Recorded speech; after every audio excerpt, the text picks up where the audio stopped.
বিএনপিকে ঘায়েলের জন্য জামায়াতে ইসলামী আওয়ামী লীগের ভাষায় কথা বলছে।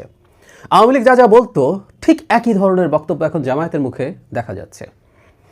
ধারণা করি এবারকার নির্বাচনে, ধারণা করি না, এটা আসলে এর মধ্যে প্রমাণিত, বিএনপির বিরুদ্ধে দুর্নীতিকেই প্রধান অস্ত্র হিসেবে ব্যবহার করতে চাইছে জামায়াতে ইসলামী। এবং সেই পুরনো সরকারে বিএনপি কী করেছিল সেই আলাপ তারা সামনে আনছেন। জামায়াতের আমির বলছেন, জামায়াতের দেশ পরিচালনার সুযোগ পেলে দুর্নীতি হবে না বলে জানিয়ে শফিকুর রহমান বলেছেন, অতীতে রাষ্ট্র শাসন করা কোনো দল বুকে হাত দিয়ে বলতে পারবে না দুর্নীতি করেনি। একটি দল দুর্নীতিতে 4 বার চ্যাম্পিয়নও হয়েছে। তার এই বক্তব্যটা খুবই প্রবলেম্যাটিক, যে কারণে সেটা একটু বলা দরকার। তা উনি 4 বার বলেছেন। এর আগে জামায়াতের একাধিক নেতা 5 বারের চ্যাম্পিয়ন কথাটা বলেছিলেন। আওয়ামী লীগ বলতো এই যে দুর্নীতিতে চ্যাম্পিয়নের যে বয়ানটা, এটা আওয়ামী লীগের বয়ান এবং জামাতের এটা দেওয়ার কোনো নৈতিক এখতিয়ার নেই। এটা হলো সবচেয়ে বড় কথা। আমরা জানি 2001 থেকে 6 পর্যন্ত এর মধ্যে 5 বার বাংলাদেশ দুর্নীতিতে চ্যাম্পিয়ন হয়েছিল, মানে 1 নম্বর হয়েছিল। এর মধ্যে অনেক যদি আছে, কিন্তু আছে, আমি আসবো সেই জায়গায়। কিন্তু প্রথমবার যেটা হয়েছিল বিএনপি ক্ষমতায় আসার সাথে সাথে, সেটা মূলত এর আগের বছরে আওয়ামী লীগ এবং একটা সময় তত্ত্বাবধায়ক সরকার থাকা ওই সময়টার আমল নামা এসে বিএনপির ওপরে পড়েছিল। সুতরাং প্রথমবার এটা কোনোভাবেই বিএনপির সময়ে হয়েছে এটা বলা যাবে না। সুতরাং এটা কোনোভাবেই 5 বার না, এটা 4 বার। জামাতের আমির এটাকে সঠিক করে বলেছেন। তার জন্য এটা কেন মারাত্মক অপরাধ এই কথা বলা, এটা তাদের সকল সৎলোকের শাসন বা সততার যে ইমেজ তার পরিপন্থী, সেই জায়গায় আসবো। তার আগে একটা জিনিস একটু বলা দরকার। আমরা দেখেছি এর মধ্যে এই ধরনের তথ্য আমাদের সামনে এসে হাজির হয়েছে। সেটা হলো দুর্নীতিতে যে ঘটনা ঘটে একটা র্যাঙ্কিং আছে। র্যাঙ্কিং তো আসলে কম্পারেটিভ একটা অ্যানালিসিস, অন্য ধরনের সাথে আমার কী অবস্থান আছে। এটা ফ্যাক্ট যে 4 বার বাংলাদেশ সর্বনিম্ন পজিশনে ছিল। কিন্তু আমরা যে কেউ টিআইবির যখন র্যাঙ্কিংটা দেখতে যাব তখন পয়েন্ট দেখবো। একটা দেশের দুর্নীতিতে পয়েন্ট কত আছে। পয়েন্ট যত বেশি হয় সেটা সেই দেশের দুর্নীতি কম বা বেশি বোঝায়। দুটো দেশের মধ্যে যার পয়েন্ট বেশি তার দুর্নীতি কম, ব্যাপারটা এইরকম। বিএনপির সময় 4 বছর বিএনপি দুর্নীতিতে ক্রমাগত পয়েন্ট বেশি পেয়েছে। অর্থাৎ বিএনপির সময়গুলোতে দুর্নীতি কমে গেছে রাদার আগের প্রতি বছরের তুলনায়। বিএনপি উন্নতি করেছে এই পয়েন্টে। কিন্তু যেটা হয়, এটা যেহেতু একটা রিলেটিভ পজিশন, অন্য দেশগুলো সম্ভবত আরও বেটার করেছে, সেই কারণেই বিএনপি বাংলাদেশ ওই সময় তলানিতে পড়েছিল। এবার আসি জনাব শফিকুর রহমানের অনৈতিক এই যে বক্তব্য, সেটা নিয়ে। একটি দল, মজাটা খেয়াল করি, অসততা মানে তারা সৎ লোকের শাসন আনবেন, কিন্তু আসলে এদের মতো প্রয়োজনে অসৎ হওয়া আসলে আর কোনো দল হতে পারে না। আবারও বলছি, অন্য কোনো দলের অসততা, জামায়াতে ইসলাম, তাদের সাথে ইসলাম আছে, ইসলামের অসততা একই জিনিস নয়, আমাদের ধরে ফেলতে হবে। দল তো দুর্নীতিতে চ্যাম্পিয়ন হয় নাই, বাংলাদেশ হয়েছিল এবং তখন একটা সরকার ক্ষমতায় ছিল। দল কেন বলেছে এই ট্রিকটা আমরা নিশ্চয়ই বুঝতে পারি, কারণ সেই সরকারের অংশ জামাতে ইসলামীও ছিল। 2 জন মন্ত্রী তাদের ছিলেন। বাংলাদেশে একটা পার্লামেন্টারি সিস্টেম, মন্ত্রী পরিষদ অ্যাজ এ হোল সব কিছুর জন্য রেসপন্সিবল থাকে। আয়দার উনি এটা জানেন না অথবা জেনে গোপন করেছেন। না জানাটা হাস্যকর। যে দলটা ক্ষমতায় যেতে চায় তিনি সরকারের কাজ কীভাবে হয় না হয় সেটাই বোঝেন না, তো মূর্খতা। এটা তাদের মতো একটা দলের তো এটা হওয়া উচিত না। আসলে উনি এটা জানেন, এটা যেটা করছেন তারা এটা একটা চালাকি করছেন, ধূর্ততা দেখাচ্ছেন। তারা বিএনপিকে ঘায়েল করার জন্য দল কথাটা আনছেন। তাদের কালেকটিভ রেসপন্সিবিলিটি আছে।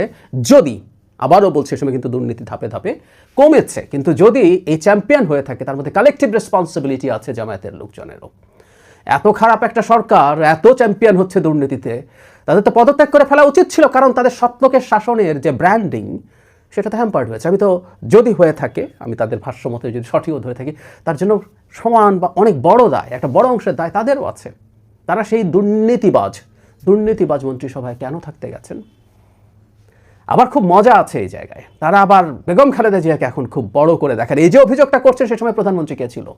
মানে তারেক রহমান ভালো না, জিয়াউর রহমান ভালো, বেগম খালেদা জিয়া ভালো, তারেক রহমান খারাপ। কিন্তু আপনি যখন এই দুর্নীতির চ্যাম্পিয়নের অভিযোগ করছেন, তখন তো বেগম খালেদা জিয়া ক্ষমতায়, তার মানে তিনিও খুব খারাপ ছিলেন। এই কথাটাও বলুক। মানে যখন যেটা প্রয়োজন, যখন যে গোঁজামিল প্রয়োজন, যখন যে গাঁজাখুরি প্রয়োজন, এই দলটা আসলে তাই করছে। নির্বাচনে জেতার জন্য তারা মনে করছেন চালিয়ে যেতে হবে অ্যাট এনি কস্ট। তবে এই যুগটা পাল্টে গেছে। এটা সেই আগের যুগটা আর নেই যে মুহূর্তে এই জিনিসগুলো ডিবাঙ্কড হবে। ডিবাঙ্কড হচ্ছে, অনেকেই করছেন, করবে। কিন্তু যে বললাম, এই দলটা যে জিনিসটার ব্র্যান্ডিং করে, তাদের সৎলোকের শাসন, তারা সব সৎলোক, তারা এটা করবেন, সেই দলটার মুখ থেকে অন্তত এই কথাগুলো মানায় না। আওয়ামী লীগের মতো করে বিএনপিকে এই জায়গায় মানান না, যেটার অংশ তারা। অথচ এই কালেকটিভ রেসপন্সিবিলিটি নিয়ে বিএনপিকে সমালোচনা করার জন্য আরও বহু জায়গা আছে, বহু ধরন আছে, বহু রকম আছে। কিন্তু যেহেতু এখানে তারা পেরে উঠবেন না, এখানে তাদের না থাকাই উচিত ছিল। এবং এটা এই যে অসততা তিনি মানুষের সামনে তারা দেখাচ্ছেন, এগুলোই আস্তে আস্তে মানুষকে তাদের সম্পর্কে স্পষ্ট ধারণা দিচ্ছে। সে কারণে এক অর্থে তাদের এই বক্তব্যগুলো খারাপও না। মানুষ সততার ফ্ল্যাগশিপ, সততার সবচেয়ে বড় প্রতিমূর্তি রাজনৈতিক দল হিসেবে নিজকে ব্র্যান্ডিং করা দলটার চরিত্র খুব ভালোভাবে বুঝতে পারছে। যারা মনে করছেন জামাত নির্বাচনে জিতে ক্ষমতায় চলে যাবে, তাদের পক্ষে খুব বড় একটা যুক্তি তারা দেন যে বিএনপির অনেকগুলো আসনে বিদ্রোহী প্রার্থী আছে এবং সেটার অনেক আসনেই আবার জামাত জিতে যাবে, যেটা তাদের 151-এর ম্যাজিক ফিগার পেরিয়ে যেতে সাহায্য করবে। যারা সেটা মনে নাও করেন তারাও অন্তত এটা মনে করেন যে বিএনপির বিদ্রোহী প্রার্থীর কারণে জামাতের সিট সংখ্যা অনেক বাড়বে। আসলেই কি বাড়বে, আমরা সেই ব্যাপারটি একটু তলিয়ে দেখা দরকার বলে মনে করি। তথ্যটা প্রাথমিকভাবে জেনে নেই। 79টা আসনে বিএনপির বিদ্রোহী প্রার্থী আছে, আবার কোনো আসনে একাধিক আছে, সেখানে তাতে টোটাল দাঁড়ায় 92 জন। এ প্রসঙ্গে একটু বলে রাখি, একজন আছে জামাতেরও, মানে জামায়াতে ইসলামী যে ধরনের পারসেপশন মানুষের মধ্যে তৈরি করেছে, অসাধারণ কঠোর শৃঙ্খলা তাদের মধ্যে, ডেডিকেশন তাদের মধ্যে, তারা যেহেতু কোরআন বা ইসলাম ভিত্তিক দল তাই তারা এসব করেন না, এই একটা ঘটনাও খুব গুরুত্বপূর্ণ। এই একটার বাইরেও আরেকটা ঘটনা আছে, আমি সেটা ব্যক্তিগতভাবে জানলাম। সম্ভবত নরসিংদীর একটা সিটে একটা নাটক করে একজন প্রার্থী থেকে গেছেন নির্বাচনে, এনসিপির একজন খুবই পরিচিত মুখ তার আসনে। সো অন্তত দুজন এই কাজটা করেছেন। Interesting developments. যাই হোক, আমাদের আলোচনার যে বিষয় সেটা যাওয়া যাক। বিএনপির বিদ্রোহী প্রার্থী ম্যানেজ করতে ঠিকমতো পারেনি, এটা বলতেই হবে। 79টা আসনে এটা থেকে যাওয়া বিএনপির জন্য একটা ডিসক্রেডিট তো বটেই। কেন তারা পারেনি সেই ব্যাপারে আমার দুটো হাইপোথেসিস আছে। সেকেন্ডটা বেশি গুরুত্বপূর্ণ। আগে প্রথমটা যদি বলি, সেটা হচ্ছে এবার নির্বাচন করার মতো মানুষ অনেক বেশি জমে গিয়েছিল, প্রচুর মানুষ। 3টা নির্বাচন যেহেতু হয়নি, তাই বিএনপির ক্যান্ডিডেট জমে গিয়েছিল। এমপি হওয়া হয়নি অনেকের। যিনি পলিটিক্স করেন তিনি এমপি হতে চান, মন্ত্রী হতে চান, এটা খুব স্বাভাবিক। রাজনৈতিক দল মানেই হচ্ছে মানুষ ক্ষমতায় যেতে চান, কেউ কেউ বলছেন যে দায়িত্বে যেতে চান, যেভাবেই বলি। 2006 সাল বিএনপির শেষ ক্ষমতায় থাকার সময় ছিল। সেই সময় যে মানুষটার বয়স 55 ছিল, বাংলাদেশে এমপি হওয়ার জন্য, এমপির হতে চাওয়ার জন্য একটা খুবই ভালো বয়স। সারা জীবন এর আগ পর্যন্ত রাজনীতি করে তিনি নমিনেশন পাননি, ধরে নিলাম তিনি ভাবছিলেন যে পরবর্তী নির্বাচনে নমিনেশন পাবেন। সে মানুষটার বয়স এখন 76, আর যার বয়স 60 ছিল তার বয়স 80 পেরিয়ে গেছে।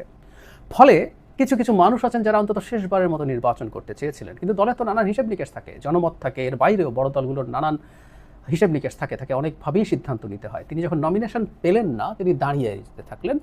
এর চাইতে জরুরি কথা হচ্ছে একটা ভীতির জায়গা আছে। এবার নির্বাচনে যেটা খুব সহজ হবে আমি মনে করি, অনেকে বিতর্ক করতে পারে, সেই বিতর্কে এখন ঢুকছি না।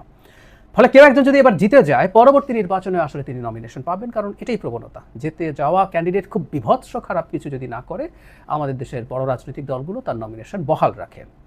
ফলে যিনি এবার হতে পারলেন না, তিনি আসলে 10 বছরের জন্য আটকে যাবেন, যদি তার আসনে যিনি ধানের শীষ পেয়েছেন তিনি জিতে যান। পরিস্থিতি এইরকমই আছে, এটাতে কোনো সন্দেহ নেই। ফলে তারা নির্বাচন করে ফেলতে চান। আর অনেকে জানেন যে বিদ্রোহী হয়ে যদি জিতেও যাওয়া যায়, তাহলে আমরা প্রচুর দেখেছি এই বড় দলগুলোর বিদ্রোহী প্রার্থী জিতে যাওয়ার পর তারা দলে ফিরে যেতে পেরেছেন, দল তাদেরকে আবার ওয়েলকাম করে। সুতরাং দলে ফিরে যাওয়ার জন্য তারা এই বাজিটা অনেকে ধরছেন। এটা একটা বড় কারণটা আমি ধারণা করি যে সিটগুলোতে বিএনপির সাথে জামাতের খুবই টাফ কম্পিটিশনের পরিস্থিতি আছে, বা জামাত পেছনে আজ থাকলেও খুব বেশি দূরত্ব নেই। জামাত যদি সেই সিটগুলোতে বিদ্রোহী প্রার্থীর পেছনে জামাতের ইন্ধন আছে, সব রকম সাইকোলজিক্যাল এবং আমি মনে করি ফিনান্সিয়াল ইন্ধনও আছে। এটা আমার জাস্ট একটা ইন্টারপ্রিটেশন, আমি কোনো তথ্যের ভিত্তিতে কথাটা বলছি না। স্বাভাবিকভাবে তারা ভাববেন কোনো বিদ্রোহী প্রার্থীকে যদি তারা পেট্রোনাইজ করে মাঠে রাখেন, তাতে তিনি জিতে না যান, তিনি 20, 30, 40 হাজার ভোট, 20,000 ভোটেও বাংলাদেশের খুব টাফ কম্পিটিশনের সিটে অনেক ভোট, 10,000, 5,000, 1,000, এমনকি কয়েকশো ভোটের ব্যবধানেও জয় পরাজয় নির্ধারণ হওয়ার নজির বাংলাদেশে আছে। সুতরাং খুব স্পষ্টভাবে জামাতের এই ধরনের একটা ক্যালকুলেশন থাকতে পারে, তাহলে বিদ্রোহীদের এত বেশি থাকার পেছনে জামাত একটা ফ্যাক্টর হওয়ার সমূহ সম্ভাবনা আছে, হয়তোবা সেটাই সত্য। এখন সেই প্রশ্নটা করছিলাম যে এটা কতটা প্রভাব রাখবে, বিদ্রোহী প্রার্থীরা কতটা বড় ইম্প্যাক্ট রাখতে পারে। আমি মনে করি ইম্প্যাক্ট আসলে খুব বড় হবে না। কারণ হচ্ছে, মানে যে কারণে বাংলাদেশে এবার জামাতের যতটুকু ভালো করার কথা বলে মনে করেছিলাম ততটুকু ভালো হবে না, ঠিক একই কারণে। সেটা হচ্ছে যে পার্টিটা জিতে যাবে, যে পার্টিটা ক্ষমতায় যাওয়ার সম্ভাবনা আছে, সেই পার্টির মার্কাকেই মানুষ ধরে ভোট দেবে। হতে পারে যাকে নমিনেশন দেওয়া হয়েছে তাকে অনেকে পছন্দ করেন না, এবং হতে পারে যে নেতাকর্মীদের একটা অংশ তার সাথে থাকছেন না। কিন্তু ভোট শুধু নেতাকর্মীর কাজ না, নেতাকর্মী মানুষের বাড়ি বাড়ি যেতে পারেন। আমরা ধরে নিলাম যিনি নমিনেশন পাননি, কোনো ক্ষেত্রে তার সাথে অনেক বেশি নেতাকর্মী কাজ করছেন। নেতাকর্মী কাজ করলেই, বাড়ি বাড়ি গেলেই মানুষ গিয়ে সেই ব্যক্তিকে ভোট দিয়ে দেবেন অন্য একটা মার্কাতে, এটা খুব সোজা না। আমরা দেখেছি অনেক বড় বড় পরিচিত মানুষ দল থেকে বেরিয়ে নির্বাচন করে ভালো করেননি মূলত এই কারণে। এই কারণে আমরা দেখব ছোটবেলা থেকেই আমার খুব মনে পড়ে যে আমাদেরকে মার্কা মুখস্থ করা হতো। মার্কাটা কি?